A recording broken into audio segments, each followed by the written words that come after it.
Hello അസ്സലാമു അലൈക്കും welcome back. ഇന്ന് നമുക്ക് 1/2 kg വാഞ്ചോ കേക്ക് റെഡിയാക്കി എടുക്കാം. അപ്പം ഞാൻ വിൽക്കുന്ന വാഞ്ചോ കേക്കും അതിൻ്റെ റേറ്റും കാര്യങ്ങളൊക്കെ ഞാൻ ഈ വീഡിയോയിൽ ഉൾക്കൊള്ളിച്ചിട്ടുണ്ട്. ഇത് നമ്മൾ 1/2 kg ആയിട്ട് ഉണ്ടാക്കിയെടുക്കുമ്പോൾ എത്ര വെയിറ്റ് വരുന്നുണ്ട് അതൊക്കെ ഞാൻ ഈ വീഡിയോയിൽ ഉൾക്കൊള്ളിച്ചിട്ടുണ്ട് കേട്ടോ. അപ്പോൾ ഇതെങ്ങനെയാണ് നമുക്ക് തയ്യാറാക്കിയെടുക്കുന്നതെന്ന് നോക്കാം.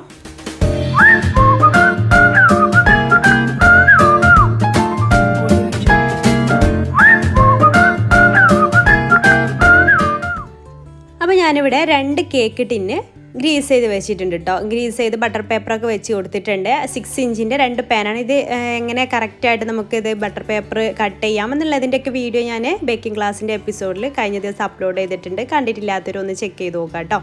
അപ്പോൾ ഞാൻ 6 ഇഞ്ചിൻ്റെ 2 ട്രേ ആണ് എടുത്തിട്ടുള്ളത്. അപ്പോൾ നിങ്ങളുടെ കയ്യിൽ ഒന്നുള്ളൂ എന്നുണ്ടെങ്കിൽ ഒരു കേക്ക് ബേക്ക് ചെയ്തതിന് ശേഷം അടുത്ത കേക്ക് ചെയ്തെടുത്താൽ മതി. ഒന്ന് ചോക്ലേറ്റ് കേക്കും ഒന്ന് വാനില കേക്കും ആണല്ലോ നമ്മൾ ഉണ്ടാക്കിയെടുക്കുന്നത്. അപ്പോൾ അതിന് അങ്ങനെ ചെയ്ത് കൊടുത്താൽ മതി കേട്ടോ.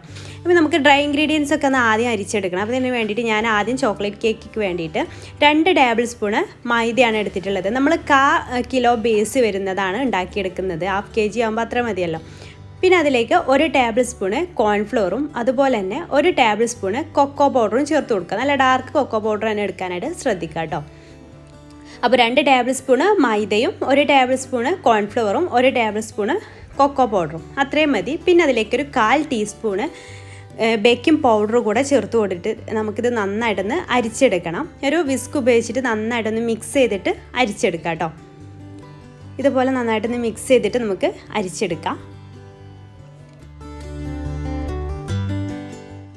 ഇത് നമുക്ക് ഇതുപോലെ മിക്സ് ചെയ്തിട്ട് അരിച്ചെടുത്ത ശേഷം വിസ്ക് ഉപയോഗിച്ചിട്ട് തന്നെ നന്നായിട്ടൊന്ന് മിക്സ് ചെയ്ത് കൊടുക്കുക. അതല്ലാന്നുണ്ടെങ്കിൽ 2-3 തവണ അരിച്ചെടുത്താലും മതി. അത് നിങ്ങളുടെ ഇഷ്ടത്തിനനുസരിച്ച്. ബിഗിനേഴ്സൊക്കെ എന്തായാലും അങ്ങനെ 2-3 തവണയായിട്ട് അരിച്ചെടുത്താൽ മതി കേട്ടോ. ഇങ്ങനെ ബുദ്ധിമുട്ടുള്ളവർക്ക് ഇത് ഈ മിക്സിങ് കറക്റ്റ് അല്ലെങ്കിൽ നമ്മുടെ കേക്ക് കറക്റ്റായിട്ട് പൊങ്ങി വരുമൊന്നുമില്ല. അപ്പോൾ അത് പ്രത്യേകം ശ്രദ്ധിക്കുക. എന്നിട്ട് അതവിടെ മാറ്റി വെച്ചതിന് ശേഷം ഒരു ഡ്രൈ ആയിട്ടുള്ള ബൗൾ എടുക്കുക. വെള്ളത്തിൻ്റെ അംശം ഒട്ടും ഉണ്ടാകാൻ പാടില്ല. അതിലേക്ക് 1 മുട്ട പൊട്ടിച്ചൊഴിക്കാം.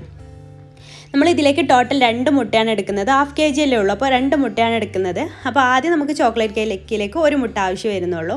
പിന്നെ അതിലേക്ക് ഒരു 1/4 ടീസ്പൂണ് വാനില എസൻസ് കൂടെ ചേർക്കാം. ഇതിൻ്റെ ബൗളൊന്നും ഒട്ടും വെള്ളമില്ലാതിരിക്കാൻ പ്രത്യേകം ശ്രദ്ധിക്കുക കേട്ടോ. ഇനി നമുക്കിത് ബീറ്റ് ചെയ്ത് തുടങ്ങാം. അപ്പോൾ ഇത് ബീറ്റ് ചെയ്യുന്നതിൻ്റെ ഇടയിലായിട്ട് നമുക്കിതിലേക്ക് ആവശ്യമായിട്ടുള്ള പഞ്ചസാര കൂടെ ചേർത്ത് കൊടുക്കാം. അപ്പോൾ ഞാനിവിടെ 2 ടേബിൾ സ്പൂൺ പഞ്ചസാരയാണ് ഇതിലേക്ക് ചേർത്ത് കൊടുക്കുന്നത്. 3 ടേബിൾ സ്പൂണൊക്കെ വേണമെങ്കിൽ ചേർത്ത് കൊടുക്കാം കേട്ടോ. നിങ്ങളുടെ മധുരത്തിനനുസരിച്ച് ചേർക്കാം. പക്ഷേ കൂടി പോവുകയും ചെയ്യരുത്. ഒരു 3 ടേബിൾ സ്പൂൺ വരെ നിങ്ങൾക്ക് ചേർക്കാം. പൊടിച്ചതാണെങ്കിൽ ഒരു 4 ടേബിൾ സ്പൂൺ വരെ നിങ്ങൾക്ക് പഞ്ചസാര ചേർത്ത് കൊടുക്കാം. അപ്പോൾ അത് നല്ല ഫ്ലഫി ആവുന്ന വരെ, ഇതുപോലെ ഫ്ലഫി ആവുന്ന വരെ നന്നായിട്ട് തന്നെ ബീറ്റ് ചെയ്ത് കൊടുക്കാം. അപ്പോൾ ഒരു മുട്ടയെ കാണുന്ന സമയത്ത് നമുക്ക് ബീറ്റ് ചെയ്യുമ്പോൾ പെട്ടെന്ന് ഫ്ലഫി ആവാനൊക്കെ ചാൻസ്. അപ്പോൾ ചെറിയൊരു ബൗൾ എടുത്താൽ മതി കേട്ടോ. പിന്നെ അതിലേക്ക് 1 ടേബിൾ സ്പൂണ് ഓയിൽ ചേർത്ത് കൊടുക്കാം. അത് ചേർത്തിട്ട് ജസ്റ്റ് ഒന്ന് ലോ സ്പീഡിലിട്ടിട്ട് ഒന്ന് ബീറ്റ് ചെയ്ത് കൊടുക്കുക. ഓവർ ബീറ്റ് ചെയ്യരുത്. ഓവർ ബീറ്റ് ആയാൽ നമ്മുടെ ഈ മുട്ടയുടെ ഫ്ലഫിനെസ് ഒക്കെ പോയിട്ട് സോഫ്റ്റ് ആയിട്ടുള്ള കേക്ക് നമുക്ക് കിട്ടില്ല. എന്നിട്ട് അതിലേക്ക് നമ്മൾ നേരത്തെ അരിച്ച് വെച്ചിട്ടുള്ള ഡ്രൈ ഇൻഗ്രീഡിയൻസ് കുറേശ്ശെ ഇട്ടിട്ട് ഒന്ന് ഫോൾഡ് ചെയ്തെടുക്കാം. പിന്നെ നമ്മളിത് ഫോൾഡ് ചെയ്തെടുക്കുമ്പോൾ പ്രത്യേകം ശ്രദ്ധിക്കുക. നല്ല സ്പീഡിൽ ഫോൾഡ് ചെയ്തെടുക്കരുത്. വളരെ സ്ലോലി ഫോൾഡ് ചെയ്തെടുക്കാൻ. ഞാൻ വീഡിയോ സ്പീഡ് കൂട്ടിയോണ്ടാണ് നിങ്ങൾക്ക് സ്പീഡായിട്ട് തോന്നിയിട്ടുണ്ടാവുക. പക്ഷെ നല്ല സ്ലോയിൽ തന്നെ ഫോൾഡ് ചെയ്തെടുക്കാൻ ശ്രദ്ധിക്കുക. നമ്മൾ നല്ല സ്പീഡിൽ ഫോൾഡ് ചെയ്തെടുക്കുമ്പോൾ അത് കറക്റ്റായിട്ട് പൊങ്ങി വരുമൊന്നുമില്ല കേട്ടോ. അപ്പോൾ അത് അതിലെ ഒരു മോൾഡിൽ നമ്മൾ നേരത്തെ ഗ്രീസ് ചെയ്ത മോൾഡിലേക്ക് ഒഴിച്ചെടുത്ത ശേഷം നന്നായിട്ടൊന്ന് ടാപ്പ് ചെയ്ത് കൊടുക്കുക. എയർ ബബിൾസൊക്കെ ഒന്ന് പോകാൻ വേണ്ടിയിട്ട്. എന്നിട്ട് ഒരു 15 മിനിറ്റ് ബേക്ക് ചെയ്ത് എടുക്കുമ്പോഴേക്ക് ഇത് പെർഫെക്റ്റ് ആയിട്ട് തന്നെ പൊങ്ങി വരും. അപ്പോൾ ആദ്യത്തെ ഒരു 1-2 മിനിറ്റ് നല്ല ഹൈ ഫ്ലെയിമിൽ ഇട്ട് കൊടുക്കുക. പിന്നെ ലോ ഫ്ലെയിമിൽ, ഒരു മീഡിയം ടു ലോ ഫ്ലെയിമിൽ, മീഡിയത്തിൻ്റെയും ലോയുടെയും ഇടയിലായിട്ടുള്ള ഫ്ലെയിമിൽ ഇട്ടിട്ട് 15 മിനിറ്റ് ബേക്ക് ചെയ്തെടുത്ത് അത് കറക്റ്റായിട്ട് പൊങ്ങി വരും. അപ്പോൾ അത് തണുക്കാനായിട്ട് മാറ്റി വെക്കാം. ഇത് ഞാൻ 2 ഒരേ സമയത്താണ് ചെയ്തത്. പക്ഷേ നിങ്ങൾക്ക് കാണാൻ വേണ്ടിയിട്ടാണ് 2 സെപ്പറേറ്റ് ആയിട്ട് ചെയ്യുന്നത് കേട്ടോ. സെപ്പറേറ്റ് ആദ്യം ചോക്ലേറ്റ് കേക്ക് ആക്കിയതിന് ശേഷം രണ്ടാമത് ഇത് കാണിക്കുന്നത് നിങ്ങൾക്ക് മനസ്സിലാവാൻ വേണ്ടിയിട്ടാണ്. അപ്പോൾ നമുക്ക് വാനില കേക്ക് എങ്ങനെയാണ് റെഡിയാക്കി എടുക്കാൻ നോക്കാം. അപ്പോൾ ആദ്യം നമുക്ക് ഡ്രൈ ഇൻഗ്രീഡിയൻസ് അരിച്ചെടുക്കാം വാനില കേക്കിക്ക് വേണ്ടിയിട്ടുള്ള. അപ്പോൾ ആദ്യം 1/4 കപ്പ് മൈദ ഞാനൊരു അരിപ്പയിലൂടെ ഇട്ട് കൊടുത്തിട്ടുണ്ട്. അതിലേക്ക് 1 ടേബിൾ സ്പൂണ് കോൺഫ്ലോർ ചേർത്ത് കൊടുക്കുക. അതിനുശേഷം നമുക്ക് അതിലേക്ക് ചേർക്കേണ്ടത് ബേക്കിംഗ് പൗഡറാണ്. ഒരു 1/4 ടീസ്പൂണ് ബേക്കിംഗ് പൗഡർ കൂടെ അതിലേക്ക് ചേർത്തിട്ട് നമുക്ക് നന്നായിട്ടൊന്ന് അരിച്ചെടുക്കാം. അതൊരു വിസ്ക് ഉപയോഗിച്ചിട്ട് നന്നായിട്ടൊന്ന് മിക്സ് ചെയ്തിട്ട് അങ്ങോട്ട് അരിച്ചെടുത്താൽ മതി. ഇതുപോലെ ഒന്ന് മിക്സ് ചെയ്ത് കൊടുക്കുക. എന്നിട്ട് നന്നായിട്ടങ്ങ് അരിച്ചെടുക്കാം. അതിനുശേഷം നമ്മളൊരു 2-3 തവണ ഞാൻ നേരത്തെ പറഞ്ഞ പോലെ അരിച്ചെടുക്കുക. അതല്ലാന്നുണ്ടെങ്കിൽ വിസ്ക് ഉപയോഗിച്ചിട്ട് നന്നായിട്ട് തന്നെ സമയം എടുത്തിട്ട് തന്നെ മിക്സ് ചെയ്ത് കൊടുക്കുക. എല്ലാ ഭാഗത്തേക്കും ബേക്കിംഗ് പൗഡറും എല്ലാം ഒരുമിച്ച് കമ്പൈൻ ആവുന്ന വരെ നന്നായിട്ടൊന്ന് മിക്സ് ചെയ്തിട്ട് മാറ്റി വെക്കുക. ഇനി നേരത്തെ ചെയ്ത പോലെ തന്നെ ഡ്രൈ ആയിട്ടുള്ള ബൗളെടുക്കുക. അതിലേക്ക് ഒരു മുട്ട പൊട്ടിച്ചൊഴിക്കുക. മുട്ടയിലും വെള്ളം ഉണ്ടാകാൻ പാടില്ല, അതുപോലെ ബൗളിലും വെള്ളം ഉണ്ടാകാൻ പാടില്ല. പിന്നെ ഒരു 1/4 ടീസ്പൂൺ വാനില എസൻസ് കൂടെ അതിലേക്ക് ഈ ഒരു സമയത്ത് തന്നെ ചേർത്ത് കൊടുക്കുക. മുട്ടയുടെ സ്മെല്ലൊന്നും ഇല്ലാതിരിക്കാൻ വേണ്ടിയിട്ടാണ്. ഇതിലേക്ക് നമുക്ക് 2 ടേബിൾ സ്പൂണോ അല്ലെങ്കിൽ 3 ടേബിൾ സ്പൂണോ പൊടിക്കാത്ത പഞ്ചസാരയാണ് ചേർത്ത് കൊടുത്തിട്ടുള്ളത്. അപ്പോൾ അത് ചെറിയ 3 ടേബിൾ സ്പൂൺ പഞ്ചസാരയാണ് ചേർത്ത് കൊടുത്തിട്ടുള്ളത്. അപ്പോൾ അത് നന്നായിട്ട് ഫ്ലഫി ആവുന്ന വരെ ബീറ്റ് ചെയ്തെടുക്കുക. അപ്പോൾ ഇതുപോലെ ഫ്ലഫി ആവുന്ന വരെ ബീറ്റ് ചെയ്ത്, അപ്പോൾ ഇത് നമ്മൾ വലിയ ബൗളൊക്കെ എടുക്കുന്ന സമയത്ത് ഒന്ന് ഇങ്ങനെ ചെരിച്ച് കൊടുത്താൽ മതി. എന്നാൽ പെട്ടെന്ന് തന്നെ ഫ്ലഫി ആയിട്ട് വരും. പിന്നെ നിങ്ങളുടെ കയ്യിൽ ബീറ്റർ ഇല്ലാന്നുണ്ടെങ്കിൽ വിസ്ക് ഉപയോഗിച്ചിട്ടും കുറച്ച് സമയം ഇങ്ങനെ ബീറ്റ് ചെയ്തെടുത്താൽ പെട്ടെന്ന് തന്നെ ആയി കിട്ടും. പക്ഷേ ബീറ്ററിലോട്ട് ചെയ്യുന്ന അത്ര പെട്ടെന്നാവില്ല എന്നുള്ളൂ, കൈ വെച്ചിട്ടും നമുക്ക് ചെയ്തെടുക്കാവുന്നേ ഉള്ളൂ. അപ്പോൾ അത് ഫ്ലഫി ആയി വരുന്ന സമയത്ത് 1 ടേബിൾ സ്പൂൺ സൺഫ്ലവർ ഓയിൽ ചേർത്തിട്ട് ജസ്റ്റ് ഒന്ന് ബീറ്റ് ചെയ്ത് കൊടുക്കുക. ഓവർ ബീറ്റ് ചെയ്യരുത്, നേരത്തെ പറഞ്ഞ പോലെ തന്നെ. എന്നിട്ട് ആ ബീറ്റർ അങ്ങ് മാറ്റി വെക്കുക. എന്നിട്ട് നമ്മുടെ ഡ്രൈ ഇൻഗ്രീഡിയൻസ് കുറേശ്ശെ ഇട്ടിട്ട് ഇതുപോലെ അങ്ങ് ഒരു സ്പാച്ചിൽ ഉപയോഗിച്ചിട്ട് ഫോൾഡ് ചെയ്തെടുക്കുക. ഓവറായിട്ട് ഫോൾഡ് ചെയ്തെടുക്കരുത്, സാവധാനം ഇതുപോലെ ഫോൾഡ് ചെയ്തെടുത്താൽ മതി. ഞാൻ ഇതിൽ കാണിക്കുന്ന സ്പീഡിൽ ചെയ്യുന്നത് കണ്ടിട്ട് നിങ്ങൾ സ്പീഡിൽ ചെയ്യരുത്. ഇത് വീഡിയോ സ്പീഡ് കൂട്ടിയതാണ്, ഒരുപാട് ലെങ്തി ആവണ്ടെന്ന് വിചാരിച്ചിട്ട്. അപ്പോൾ സാവധാനം തന്നെ ഫോൾഡ് ചെയ്തെടുക്കാൻ ശ്രദ്ധിക്കുക. അല്ലാന്നുണ്ടെങ്കിൽ നമ്മുടെ മുട്ടയുടെ ആ ഒരു ഫ്ലഫിനെസ് പോയിട്ട് കേക്ക് സോഫ്റ്റായി കിട്ടില്ല. എന്നിട്ട് നമുക്കിത് ബേക്കിംഗ് മോൾഡിലേക്ക് ഒഴിച്ചു കൊടുക്കാം. എന്നിട്ട് എല്ലാ ഭാഗത്തേക്കും ഇങ്ങനെ ചെറിയ അളവിലല്ലേ ഉള്ളൂ, അപ്പോൾ ഇത് എല്ലാ ഭാഗത്തേക്കും ഒന്ന് ബാറ്റർ ആക്കി കൊടുത്തതിന് ശേഷം ഇതുപോലെ ടാപ്പ് ചെയ്ത് കൊടുത്തിട്ട് നമുക്കിതൊരു 20 മിനിറ്റ് ബേക്ക് ചെയ്ത് കൊടുക്കാം. നമ്മൾ ചോക്ലേറ്റ് സ്പോഞ്ച് കേക്ക് 15 മിനിറ്റ് ആവശ്യമായിട്ട് വന്നിട്ടുള്ളൂ, ഇതിന് 20 മിനിറ്റ്. പിന്നെ ഓരോരുത്തരുടെ ഫ്ലെയിമിനനുസരിച്ച് ചില ചേഞ്ചസ് ഒക്കെ വരാൻ, ചെറിയ ചേഞ്ചസ് ഒക്കെ വരാൻ ചാൻസ് ഉണ്ട്. അപ്പോൾ എനിക്ക് കറക്റ്റ് 20 മിനിറ്റാണ് ഇത് ബേക്കായി വന്നത്. ഫസ്റ്റത്തെ 2 മിനിറ്റ് ഹൈ ഫ്ലെയിമിലും പിന്നെയുള്ള സമയം ലോ ടു മീഡിയം ഫ്ലെയിമിൽ ഇട്ടിട്ടാണ് 20 മിനിറ്റ് നമുക്ക് ബേക്ക് ചെയ്യാനായിട്ട് വന്നിട്ടുള്ളത്.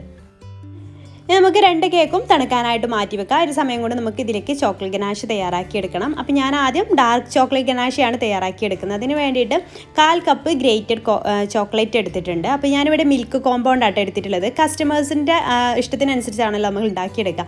അപ്പോൾ ഡാർക്ക് ആകുമ്പോഴാണ് കാണാനൊന്നും കൂടെ ഭംഗി ഉണ്ടാവുക. പക്ഷേ ഇത് മിൽക്ക് കോമ്പൗണ്ട് അവർക്ക് മതി എന്ന് പറഞ്ഞു. ഡാർക്ക് ചിലർക്ക് ഇഷ്ടമുണ്ടാവില്ല, അതിൻ്റെ ഒരു കയ്പ്പ് രുചി ചിലപ്പോൾ വരാൻ ചാൻസ് ഉണ്ട്. അപ്പോൾ ചിലർക്ക് അതിൻ്റെ ടേസ്റ്റ് ഇഷ്ടമുണ്ടാവില്ല. അപ്പോൾ അതുകൊണ്ട് തന്നെ ഞാൻ അവരുടെ ഇഷ്ടത്തിനനുസരിച്ച് മിൽക്ക് കോമ്പൗണ്ടാണ് എടുത്തിട്ടുള്ളത്. അപ്പോൾ 1/4 കപ്പ് ചോക്ലേറ്റിലേക്ക് 2 ടേബിൾ സ്പൂണ് ക്രീം ചേർത്തിട്ട് ഒന്ന് മൈക്രോവേവ് 30 സെക്കൻഡ് മൈക്രോവേവ് എടുത്തതാണ് കേട്ടോ ചോക്ലേറ്റ് ഗനാഷ് ഉണ്ടാക്കിയെടുക്കാൻ വേണ്ടിയിട്ട്. അപ്പോൾ അതവിടെ മാറ്റി വയ്ക്കുക. അതിനുശേഷം പിന്നെ ഒരു 1/2 കപ്പ് വൈറ്റ് ചോക്ലേറ്റ് ഗ്രേറ്റ് എടുത്തിട്ടുണ്ട്. അതിലേക്ക് 1/4 കപ്പ് ക്രീമും. അപ്പോൾ നമ്മൾ ഈ ചോക്ലേറ്റ് ഗനാഷ് ഉണ്ടാക്കുന്ന സെപ്പറേറ്റ് വീഡിയോ തന്നെ ചെയ്തിട്ടുണ്ട്, അതാണ് വിശദമായിട്ട് പറയാത്ത കേട്ടോ. 1 ടേബിൾ സ്പൂണ് ബട്ടറും കൂടെ ചേർത്തിട്ടുണ്ട്, നല്ലൊരു ഗ്ലേസിങ് കിട്ടാൻ വേണ്ടിയിട്ട്. ഇത് നമുക്ക് മൈക്രോവേവ് ചെയ്തെടുത്ത് വരാം.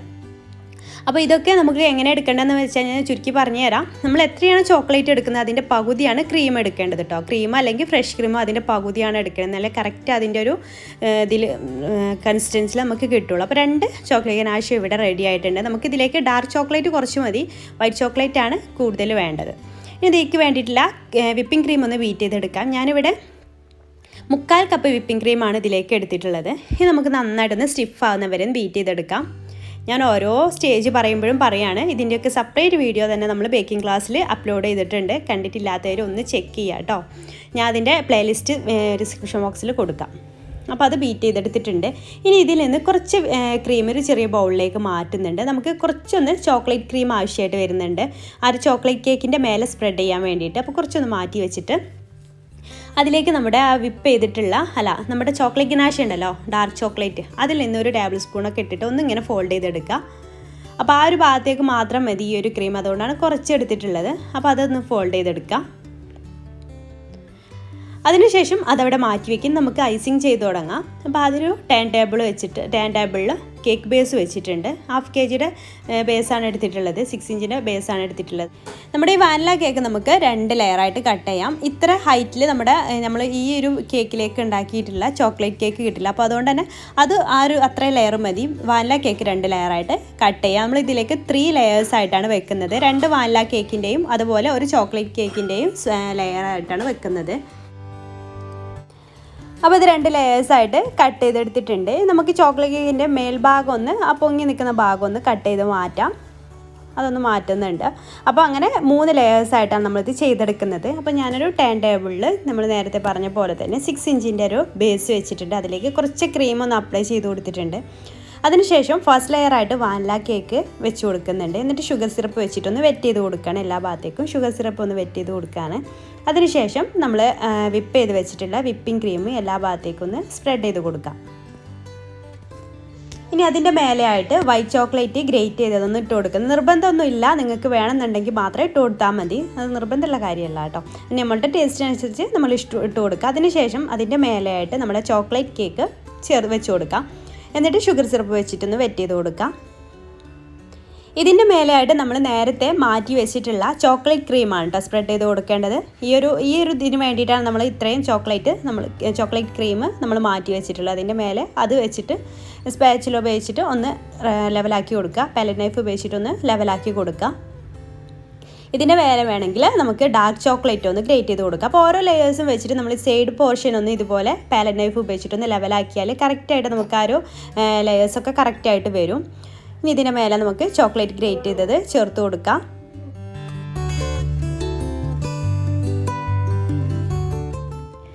ഇനി ലാസ്റ്റ് ലെയറായിട്ട് വാനില കേക്കിൻ്റെ ലെയർ വെച്ച് കൊടുക്കാം. എന്നിട്ട് അതിൻ്റെ മേലെ ഷുഗർ സിറപ്പ് വെറ്റ് ചെയ്ത് കൊടുക്കുക. അതിനുശേഷം ക്രീം അപ്ലൈ ചെയ്ത് കൊടുത്തിട്ട് ക്രം കോട്ടിങ് ചെയ്തെടുക്കാം.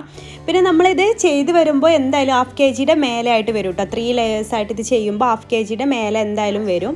എന്നിട്ട് ക്രീം എല്ലാ ഭാഗത്തേക്കും ഒന്ന് സ്പ്രെഡ് പൈപ്പിംഗ് ബാഗിലാക്കിയിട്ട് ചെയ്യണമെന്നുണ്ടെങ്കിൽ അങ്ങനെയും ചെയ്തെടുക്കാം. നമുക്ക് ഏതാണോ എളുപ്പത്തിൽ ചെയ്യാൻ പറ്റുന്നത് ആ രീതിയിൽ ചെയ്തെടുക്കാം. ആദ്യം നമുക്ക് ക്രം കോട്ടിങ് ചെയ്തെടുക്കാം.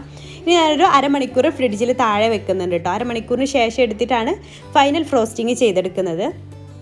അപ്പോൾ ഫൈനൽ ഫ്രോസ്റ്റിങ് ചെയ്യാൻ വേണ്ടിയിട്ട് ഞാനൊരു പൈപ്പിംഗ് ബാഗിലാക്കിയിട്ടാണ് ചെയ്തെടുക്കുന്നത്. അപ്പോൾ അതൊക്കെ വീഡിയോ ഞാൻ സെപ്പറേറ്റ് ചെയ്തിട്ടുണ്ട് കേട്ടോ. ഫൈനൽ ഫ്രോസ്റ്റിങ് ചെയ്യുമ്പോഴും നല്ല ഷാർപ്പ് എഡ്ജ് കിട്ടാനൊക്കെ എന്താ ചെയ്യേണ്ടതെന്നൊക്കെ. അപ്പോൾ സൈഡ് ഞാൻ സ്ക്രാപ്പർ ഉപയോഗിച്ചിട്ടാണ് ഡിസൈൻ ചെയ്തിട്ടുള്ളത്. എന്നിട്ട് അതിൻ്റെ മേലെ നമ്മുടെ ഈ ഒരു ഉണ്ടാക്കി വെച്ചിട്ടുള്ള ചോക്ലേറ്റ് ഗനാഷ ഒന്ന് അതിൻ്റെ മേലെ ഒഴിച്ചു കൊടുക്കുന്നുണ്ട്, വൈറ്റ് ചോക്ലേറ്റ്. പിന്നെ നമുക്ക് ഇഷ്ടമുള്ള രീതിയിൽ ഡിസൈൻ ചെയ്തെടുക്കാം. പിന്നെ അതിൻ്റെ മേലെ നമ്മുടെ ആ ഒരു ഡാർക്ക് ചോക്ലേറ്റ് ഗനാഷും ജസ്റ്റ് ഒന്ന് ഇതുപോലെ അങ്ങോട്ടും ഇങ്ങോട്ടും ഒന്ന് വരഞ്ഞു കൊടുത്തിട്ട് ഡിസൈൻ ചെയ്യാണ്. ഒക്കെ നിങ്ങളുടെ ഇഷ്ടത്തിനനുസരിച്ച് ചെയ്യാം. അപ്പോൾ ഇത് ഡാർക്ക് അല്ലാത്തതുകൊണ്ടാണ് കുറച്ച് ലൈറ്റ് കളറിൽ നമ്മുടെ ഈ ഒരു ചോക്ലേറ്റ് കളർ വന്നിട്ടുള്ളത്. അപ്പോൾ നല്ല ഡാർക്ക് ആകുമ്പോൾ ഇതിലേറെ കാണാൻ ഭംഗിയുണ്ടാവും. പിന്നെ ഞാനൊരു ടൂത്ത് പിക്ക് ഉപയോഗിച്ചിട്ട് ഇതുപോലെ ഇങ്ങനെ കൈ വെച്ചിട്ടൊന്ന് ഡിസൈൻ ചെയ്യുന്നുണ്ട്. അപ്പോൾ അതൊക്കെ നമ്മുടെ ഇഷ്ടത്തിനനുസരിച്ച് ചെയ്ത് കൊടുത്താൽ മതി. നമ്മൾ എങ്ങനെയാണോ ചെയ്യുന്നത് ഇഷ്ടം ആ രീതിയിൽ. പിന്നെ നമ്മുടെ ഈ ചോക്ലേറ്റ് ഗനാഷ ഒന്ന് തണുത്ത് പോയിട്ടുണ്ടെങ്കിൽ, നല്ല ടൈറ്റായി പോയിട്ടുണ്ടെങ്കിൽ ഒന്ന് ചൂടുവെള്ളത്തിൻ്റെ മേലെ വെച്ചിട്ട് ഒന്ന് ലൂസാക്കി എടുത്താൽ മതി കേട്ടോ. കുറേ സമയം ഉണ്ടാക്കി വെച്ചിട്ട് കുറേ സമയം ആയിട്ടുണ്ടെങ്കിൽ ഒന്ന് അങ്ങനെ ചെയ്തെടുത്താൽ മതി. അപ്പോൾ ഒന്ന് ലൂസായി കിട്ടും. നല്ല ചൂടോട് കൂടെ ചോക്ലേറ്റ് ഗനാഷ ഇതിൻ്റെ മേലെ ഒഴിക്കരുത്. അപ്പോൾ നമ്മുടെ അടിയിലുള്ള ക്രീം ലൂസായി പോവും. അപ്പോൾ അത് ഫ്രിഡ്ജിൽ വെച്ച് നമ്മൾ ഫ്രോസ്റ്റിംഗ് ഒക്കെ കഴിഞ്ഞ് ഫ്രിഡ്ജിൽ വെച്ച് നന്നായിട്ടൊന്ന് സെറ്റ് ആയതിന് ശേഷം ചോക്ലേറ്റ് ഗനാഷ് ഇതിൻ്റെ മേലെ ഒഴിച്ച് കൊടുത്താൽ മതി. അപ്പോൾ നമ്മുടെ കേക്ക് ഇവിടെ റെഡി ആയിട്ടുണ്ട്. പിന്നെ നമ്മുടെ ഡെക്കറേഷന് വേണമെന്നുണ്ടെങ്കിൽ ഇപ്പോൾ ഞാനിപ്പോൾ ജസ്റ്റ് ഇതുപോലെ ഒന്ന് ഡെക്കറേഷൻ ഉണ്ടാക്കി എടുത്തിട്ടുണ്ടായിരുന്നു. അതൊന്ന് വെച്ച് കൊടുക്കുന്നുണ്ട് 2 എണ്ണം. അപ്പോൾ അതൊക്കെ നിങ്ങളുടെ ഇഷ്ടത്തിനനുസരിച്ച് ചെയ്ത് കൊടുക്കാം. നെയിം എഴുതണമെന്നുണ്ടെങ്കിൽ നെയിം ഏത് രീതിയിലാണ് ചെയ്യേണ്ടത് ആ രീതിയിലൊക്കെ നിങ്ങൾക്ക് ചെയ്തെടുക്കാം. അപ്പോൾ ഇത് അവർക്ക് സാധാരണ കഴിക്കാൻ വേണ്ടിയിട്ടുള്ളൊരു കേക്കായിരുന്നു. അപ്പോൾ നെയിം ബർത്ത്ഡേ കേക്കൊന്നുമല്ല. അപ്പോൾ ഞാൻ നെയിമൊന്നും എഴുതുന്നില്ല, ഇതുപോലെ അങ്ങ് കൊടുക്കാം. അപ്പോൾ ഇതിൻ്റെ വെയിറ്റ് ഞാൻ പറഞ്ഞുതരാം. അപ്പോൾ ഇതിൽ വെച്ച് നോക്കുമ്പോൾ ഇതിൻ്റെ വെയിറ്റ് 711 ഗ്രാം ഉണ്ട്. 1/2 kg ആണ് അവർ പറഞ്ഞിട്ടുണ്ടായിരുന്നത്. നമ്മൾ ചെയ്ത് വരുമ്പോൾ എന്തായാലും 1/2 kgയുടെ മുകളിലായിട്ട് വരും. അപ്പോൾ ഇത് 711 ഗ്രാം ഉണ്ട്. അപ്പോൾ നമ്മളിങ്ങനെ അളന്ന് നോക്കുമ്പോഴേ അതിൻ്റെ ഒരു കറക്റ്റ് മെഷർമെൻറ്റൊക്കെ നമുക്ക് മനസ്സിലാക്കാൻ പറ്റുള്ളൂ. പിന്നെ ഈ ഒരു കേക്കിന് ഞാൻ വിൽക്കുന്ന റേറ്റ് എത്രയാണെന്ന് പറയാം. ഞാൻ ഈ ഒരു വാഞ്ചോ കേക്ക് 1 kgക്ക് 750 രൂപയ്ക്കാട്ടോ വിൽക്കൽ. അപ്പോൾ 1/2 kg ആകുമ്പോൾ ഞാൻ സാധാരണ രീതിയിൽ പറയാറ് 1/2 kgക്ക് 750ൻ്റെ പകുതി അപ്പോൾ എത്ര വരും 375 + 50 ആണ്. പക്ഷേ ഒരു 400 എടുത്താൽ മതി. അങ്ങനെയാണ് എടുക്കാറ്. നമ്മളിപ്പോൾ 1/2 kgയും 1 kg ഉണ്ടാക്കുന്ന എല്ലാം ഏകദേശം സെയിം ഐറ്റംസൊക്കെ തന്നെയാണ്. അപ്പോൾ 1/2 kg ഉണ്ടാക്കുമ്പോൾ നമുക്ക് അത്ര വലിയ ലാഭമൊന്നും കിട്ടില്ല. 1 kg ഉണ്ടാക്കുന്ന ഏകദേശം ആ ഒരു സെയിം കോസ്റ്റൊക്കെ തന്നെയായിരിക്കും നമുക്ക് 1/2 kgക്കും വരിക. അപ്പോൾ നമ്മൾ എന്തായാലും 1/2 kg പറയുന്ന സമയം ഇപ്പം ബ്ലാക്ക് ഫോറസ്റ്റ് ഒക്കെ ആണെന്നുണ്ടെങ്കിൽ 500-നാണ് ഞാൻ സെയിൽ ചെയ്യാറ്. അപ്പോൾ 250 പറയുമ്പോൾ നമുക്ക് എന്തായാലും നഷ്ടമേ വരുള്ളൂ. നഷ്ടമല്ല, ലാഭം ഉണ്ടാവില്ല. അപ്പോൾ ഒരു 350 രൂപ കൂട്ടിയിട്ട് വേണം പറയാനായിട്ട്. അപ്പോൾ ഒരു 300 രൂപക്കൊക്കെയാണ് അത് നമ്മൾക്ക് സെയിൽ ചെയ്യാൻ പറ്റുള്ളൂ. 250 രൂപ കൊടുക്കലാറെ നമുക്ക് 300 രൂപയ്ക്ക് പറയാൻ പറ്റുള്ളൂ. അപ്പോൾ 1/2 kg നമ്മളെപ്പോഴും ഓർഡർ വരുന്ന സമയത്ത് അതത്ര ലാഭം ഉണ്ടാവില്ല. അപ്പോൾ ആ രീതിയിലാണ് ഞാൻ ചെയ്യാറ്. 50 രൂപ എക്സ്ട്രാ വാങ്ങിക്കും, പകുതി പൈസയും അതിന് കൂടെ 50 രൂപ എക്സ്ട്രായും വാങ്ങിക്കാറുണ്ട്. അപ്പോൾ നമ്മൾ ഇപ്പോൾ ഹോം ബേക്കേഴ്സ് കുറേ ഉണ്ടല്ലോ, അപ്പോൾ അവർക്കൊക്കെ യൂസ്ഫുൾ ആയിക്കോട്ടെ എന്ന് വിചാരിച്ചിട്ട് ഞാൻ ഇത്ര ഡീറ്റെയിൽ ആയിട്ട് ഇതിനെക്കുറിച്ച് പറഞ്ഞു തന്നിട്ട്.